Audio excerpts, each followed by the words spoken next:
Assalamualaikum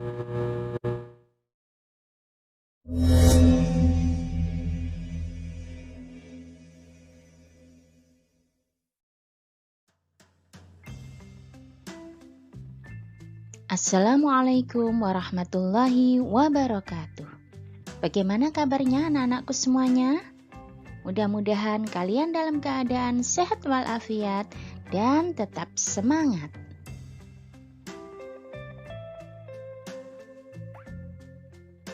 Masih bersama Bu Munis di sini. Kali ini kita akan belajar bersama tema 5, yaitu wirausaha, subtema 1, muatan IPS, kerja keras berbuah kesuksesan.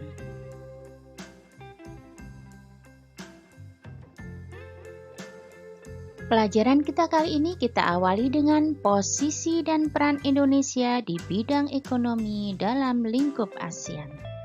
Anak-anakku, sebagai makhluk sosial, manusia tidak dapat hidup sendiri. Manusia memerlukan orang lain untuk hidup bermasyarakat. Selain itu, tidak setiap daerah memiliki sumber daya alam yang dapat mencukupi kebutuhan manusia. Oleh karena itu, diperlukan kerjasama antar manusia agar terpenuhi kebutuhannya.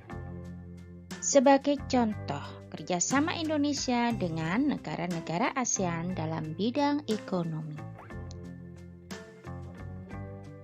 Berikut kerjasama dan peran Indonesia di bidang ekonomi dalam lingkup ASEAN. Di antaranya, 1. Melakukan promosi-promosi dalam bidang pariwisata dan perdagangan. Yang kedua, menyediakan cadangan pangan.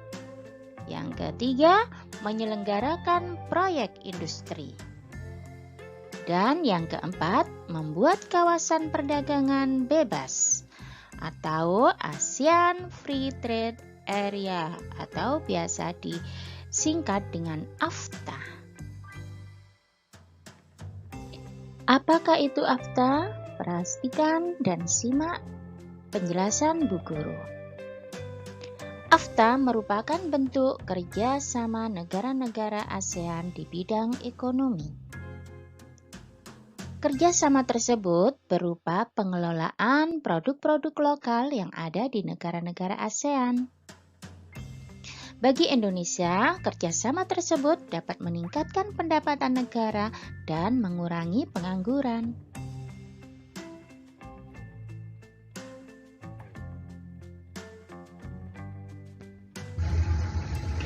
Bentuk pertukaran barang antara Indonesia dengan negara-negara ASEAN. Pada pembelajaran sebelumnya, kalian sudah mengetahui manfaat dari kerjasama yang dilakukan oleh Indonesia dan negara-negara di ASEAN.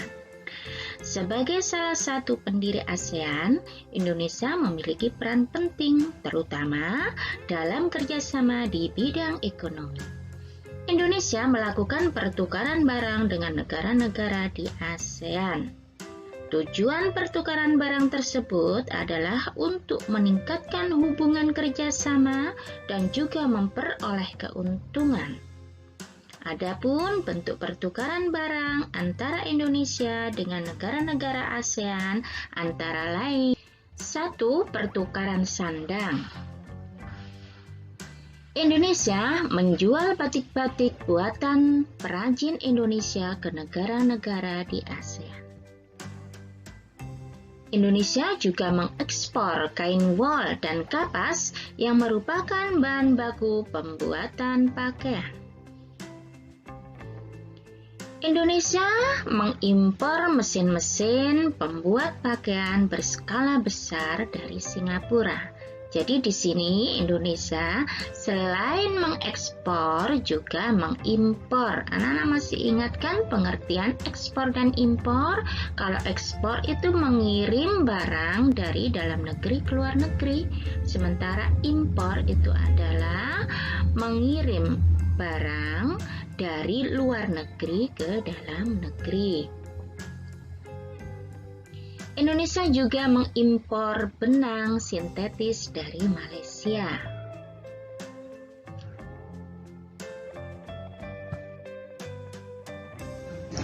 Bentuk pertukaran barang yang lain yaitu pertukaran pangan.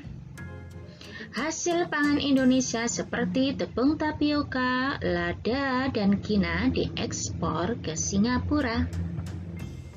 Sementara itu, kopi dan sayuran diekspor ke Malaysia. Selain mengekspor, Indonesia juga mengimpor, yaitu mengimpor hasil pangan seperti beras, gula, buah-buahan, dan madu dari Thailand dan Filipina.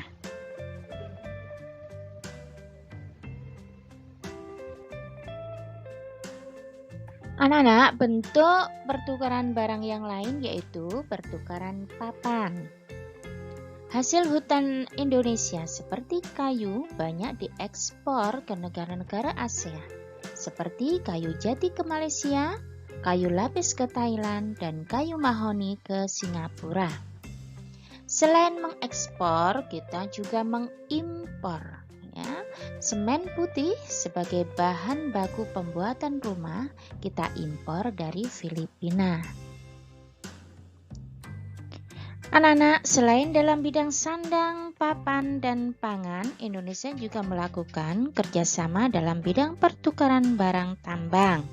Indonesia melakukan ekspor beberapa barang tambang seperti minyak bumi mentah, batu bara, besi, baja, aluminium, timah putih, dan gas alam ke Malaysia, Filipina, dan Singapura.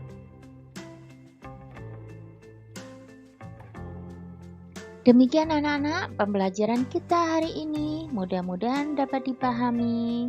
Alhamdulillahirrabbilalamin. Wassalamualaikum warahmatullahi wabarakatuh.